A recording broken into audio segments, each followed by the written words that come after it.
Bueno, acá nos encontramos en Tierra Amor, un proyecto que dentro de tantas cosas abarca un cantero y un bosque de agricultura sintrópica.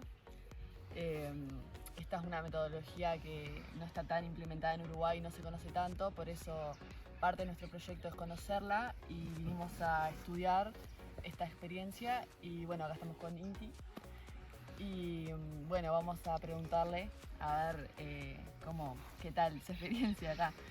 Y queríamos preguntarte primero que nada, ¿hace cuánto tiempo y por qué empezaste con este proyecto? Bueno, en este proyecto acá comenzamos con mi compañera Pía, ahora también forma parte de Diego y es como un proyecto que se va complejizando cada vez más con las personas que lo componen, pero comenzó hace 2 años, ahora en breve que nos mudamos acá con mi compañera y hace 3 que nos comenzamos a acercar al espacio a observarlo. Bien. Y comenzó porque un pulso, simplemente. Impulso y... Un pulso. Un Pulso del corazón. ¿Y cómo te introduciste de alguna manera, informándote en algún lado, por algún taller o otras personas? ¿O cómo te salió esa información? Bueno, primero yo me considero un eterno aprendiz, o sea, siempre estoy aprendiendo. Y cuando todo comenzó, sí, siempre comencé a relacionarme, como comenté más temprano. Fue allá hace como algo así como 9 años. En Paysandú mi primera experiencia fue con Guillermo, que me abrió las puertas de su espacio, y Nirvana y Clever, que si algún día llegan a ver esto les mando un abrazo tremendo. Y eso fue como un viaje de ida, que con ellos comencé y después bueno, me fui formando, fui estudiando, fui compartiendo con personas y es un proceso de aprendizaje constante. Muy bien. ¿Y qué especie de soporte nos recomendarías a nosotros para realizar un cantero sintrópico?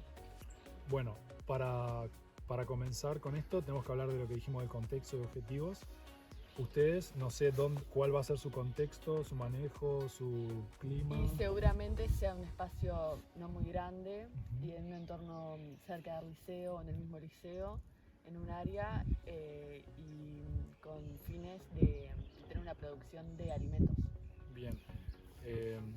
Te voy a recomendar ciertas especies, pero ustedes tienen que tener en cuenta más factores, como por ejemplo sus heladas, sus vientos, la edad del ecosistema, lo que hablamos, un montón de factores. Pero especies claves que les recomendaría sería la consuelda, el pasto elefante, que es el pasto morado, los tipos de acacia que se les dé bien a ustedes, eucaliptus. Pueden también, si están con ganas de experimentar con especies nativas, pueden probar con la nacahuita, las chilcas, básicamente especies pioneras que ustedes vean en sus entornos que se manifiestan como hierbas silvestres, así que nadie está haciendo nada y ellas están generando fotosíntesis. Esas van a ser sus especies pioneras más adecuadas.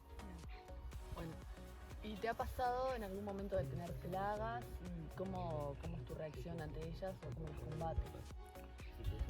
Bueno, no hemos tenido así problemas grandes así de plaga que no nos quede nada, porque tenemos gran biodiversidad, como les comentaba, que es fundamental aplicar esos principios.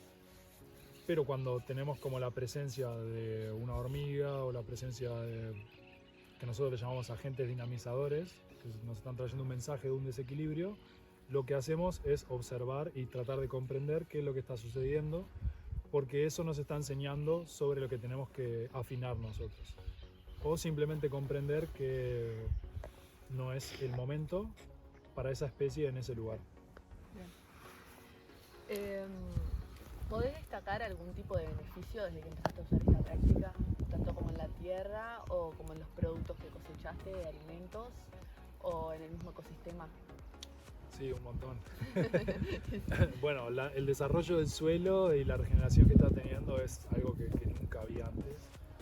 Como les mostré ahora que metimos la mano y sacamos y parecía turba directamente. Siento que se está generando un desarrollo del suelo tremendo. Esto está implicándose también en el ciclo del agua. El suelo es una esponja viva, está reteniendo mucho más agua. Las especies están muchísimo más contentas que cuando las plantamos en otro espacio de nuestro lugar, como les conté antes también, árboles que no prosperan directamente, como el palto que está protegido, se mueren en otros lados, ahí están súper contentos. Los alimentos que cosechamos son densamente nutritivos y de alta vibración, o sea, los comes y te das cuenta del poder que eso tiene. Estamos viendo vida silvestre tales como aves, tuvimos visitas de lagartos, gallinetas, cosas que nunca antes vimos acá porque estamos en un lugar donde es ganado, donde era ganadería. Las comenzamos a ver ahí de un momento a otro y un montón de beneficios. Bien, ¿y dirías que es una alternativa más económica de la manera más habitual? Ni que hablar, porque si hablamos de economía estamos hablando de la diversificación de recursos también y de resiliencia. Sí. Si nosotros hubiéramos plantado todo eso que hoy es un bosque sintrópico, lo hubiéramos plantado de lechugas o de tomate o lo que sea, con el verano extremo que tuvimos hubiéramos tenido un déficit económico brutal, hubiera salido para atrás la jugada de cierta manera, pero porque hay una gran diversidad, hay una gran resiliencia, obtuvimos una capacidad inmensa de productos que son los con los que nos alimentamos un montón de tiempo. Nosotros no comercializamos porque tenemos un foco más educativo que productivo, pero aún así, mediante esta experiencia de generar educación y conciencia, logramos ver los potenciales económicos. Bien.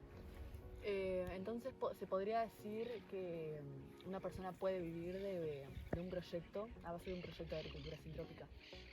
Sí, ni que hablar. Incluso, bueno, hay un montón de proyectos, pero el proyecto más madre bajo estos parámetros sintrópicos, porque la sintropía, como dijimos, es algo ancestral que se hizo durante mucho tiempo y se hace.